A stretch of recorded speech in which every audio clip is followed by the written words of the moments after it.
Good morning dear students, how are you all? Today we are going to know the chemical formula of some elements. Okay? As we have already known that elements के पास में कुछ के पास positive valency होती है और कुछ के पास negative valencies होती हैं. तो यहाँ मैंने एक लिस्ट बनाई है किसके पास पॉजिटिव वैलेंसी है और किसके पास नेगेटिव वैलेंसी है. आइए देखते हैं. हमारा पहला एलिमेंट है हाइड्रोजन, सोडियम और पोटेशियम जिसके पास में +1 की वैलेंसी होती है.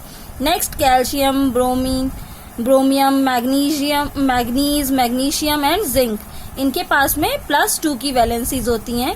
एल्यूमिनियम और क्लोरियम के पास में +3 की और कार्बन के पास +4 की वैलेंसी होती है. सिमिलरली अगर हम बात करें तो हाइड्रोजन के पास, क्लोरीन के पास, ब्रोमीन के पास और आयोडीन के पास में -1 की वैलेंसी होती है. ऑक्सीजन और सल्फर के पास -2 की वैलेंसी होती है. नाइट्रोजन के पास -3 और कार्बन के पास में -4 की वैलेंसी होती है. अब आपने इसमें क्या कॉमन देखा? हाइड्रोजन के पास में -1 भी है और हाइड्रोजन के पास में +1 भी है. सिमिलरली इसके पास देखिए, कार्बन के पास में आप देख रहे हैं कार्बन के पास में +4 भी है और कार्बन के पास में -4 भी है. ऐसा क्यों बच्चों? कार्बन के केस में तो हमने आपको पहले ही बता दिया था कि कार्बन के पास में 4 होती हैं, उसको गेन करना या लूज करना बहुत ज्यादा डिफिकल्ट होता है, इसलिए वो -4 और +4 दोनों की वैलेंसी को रखता है. सिमिलरली हाइड्रोजन भी यही करता है. अपना ड्यूप्लेट स्ट्रक्चर कंप्लीट करने के लिए या तो वो दे सकता है या तो वो ले सकता है, वो शेयर कर सकता है. ओके, चलिए आज हम पहला कंपाउंड बनाने की कोशिश करते हैं. यहाँ हम लेंगे वाटर. ओके, वाटर सबके लिए डेली बेसिस की लाइफ में यूज होने वाली चीज है. हम हमेशा उसको पीते, पर क्या कभी हमने सोचा कि इसका H2O फॉर्मूला आया कैसे? हमें पता है ऑक्सीजन के आउटर मोस्ट शेल में कितने होते हैं? वैलेंस शेल में कितने इलेक्ट्रॉन्स होते हैं? 1 2 3 4 5 6 इलेक्ट्रॉन्स होते हैं. हमें पता है ऑक्सीजन के वैलेंस शेल में 6 इलेक्ट्रॉन्स होते हैं और हाइड्रोजन में 1 होते हैं. ओके, हम यहाँ से कंबाइन कराने की कोशिश करेंगे. यहाँ हम ऑक्सीजन को लेंगे और उसके 6 इलेक्ट्रॉन्स को लिखेंगे एक हाइड्रोजन के साथ में. तो यहाँ से देखिए, हाइड्रोजन जब इसके साथ शेयरिंग करेगा तो एक इलेक्ट्रॉन लेकर के जब ये शेयरिंग कर रहा है तो इसका इस हाइड्रोजन का तो ऑक्टेट कंप्लीट हो गया, यानी कि इसके पास में ड्यूप्लेट स्ट्रक्चर में 2 इलेक्ट्रॉन्स हो गए. बट अभी ये वाला बाकी है. अभी भी देखिए ऑक्सीजन के पास में 7 ही इलेक्ट्रॉन्स हुए हैं आउटर मोस्ट शेल में. अभी भी इसको एक इलेक्ट्रॉन की जरूरत है, इसीलिए हमने एक और हाइड्रोजन ले लिया. ओके, एक और हाइड्रोजन लेने का मतलब है कि हम फिर जब इसको इधर से कंबाइन कराएंगे तब जाकर के इसका कहीं इसके आउटर मोस्ट शेल में 8 इलेक्ट्रॉन्स होंगे और इन दोनों के में 2. Okay, see the structure. देखिए हाइड्रोजन के यहाँ 2 इलेक्ट्रॉन्स हैं. सिमिलरली यहाँ पे भी हाइड्रोजन के 2 हुए और ऑक्सीजन देखिए 1 2 3 4 5 6 7 8 means this is the structure of H2O. But हमें पता है कि ये स्ट्रक्चर बार बार लिखना बहुत ज्यादा डिफिकल्ट है, इसीलिए हमने केमिकल फॉर्मूले बनाने का यूज किया.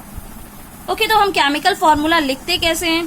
केमिकल फॉर्मूला लिखने के लिए हमारा स्टेप 1 होता है, पहले हम एलिमेंट्स को लिखते हैं और उसके बाद में उसके सिंबल लिखते हैं और फिर हम वैलेंसी नोट करते हैं उसकी. ओके, एलिमेंट्स हमारे पास क्या है? वाटर के लिए हाइड्रोजन है और ऑक्सीजन है. हमें पता है हाइड्रोजन का सिंबल H होता है और ऑक्सीजन का सिंबल O होता है. और हाइड्रोजन की वैलेंसी बच्चों, पहले हम ऑक्सीजन की वैलेंसी यहाँ देखते हैं. ऑक्सीजन की वैलेंसी -2 है. तो अगर यहाँ ऑक्सीजन की वैलेंसी -2 है तो केमिकल फॉर्मूला बनाते टाइम में एक माइनस दूसरा प्लस रहेगा. तो अगर यहाँ पे -2 है तो हम +1 वाली वैलेंसी हाइड्रोजन की लेंगे, -1 वाली नहीं. ओके, सो हाइड्रोजन की वैलेंसी हो गई +1, ऑक्सीजन की वैलेंसी हो गई -2. यहाँ पे हम इसको लिखेंगे हाइड्रोजन H और ऑक्सीजन. ओके, अब वैलेंसीज को हम ऊपर की साइड में लिखते हैं. पहले हम इसको ऊपर की साइड में, हाइड्रोजन की कितनी है? 1, ऑक्सीजन की 2. अब इसको हम इंटरचेंज कराते हैं. ओके, इंटरचेंज कराने के बाद में जब हम यहाँ पे लिखेंगे तब वैलेंसी, यहाँ वाली वैलेंसी नीचे आ जाएगी और यहाँ वाली यहाँ आ जाएगी. ठीक है, यहाँ 1 लिखने का कोई भी मीन नहीं होता, इसलिए इसका केमिकल फॉर्मूला बन के आता है H2O. सिमिलरली आइए मैग्नीशियम के साथ में देखते हैं.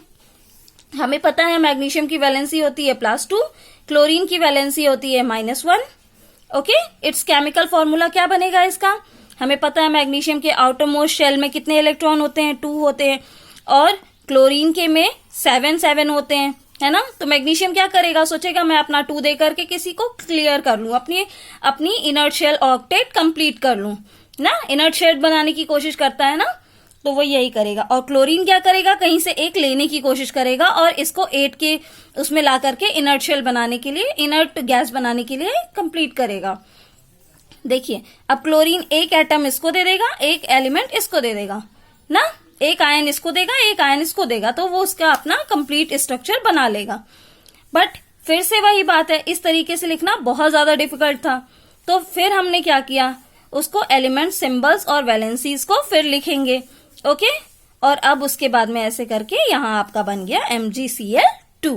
आई होप आपको समझ में आया होगा बच्चों। घर पे इस चार्ट का यूज करके आप कुछ फॉर्मूले बनाइएगा, समझ में आएगा तो ठीक है, नहीं आता है तो मैं आपको फिर समझाऊंगी नेक्स्ट वीडियो में कैसे बनाना है।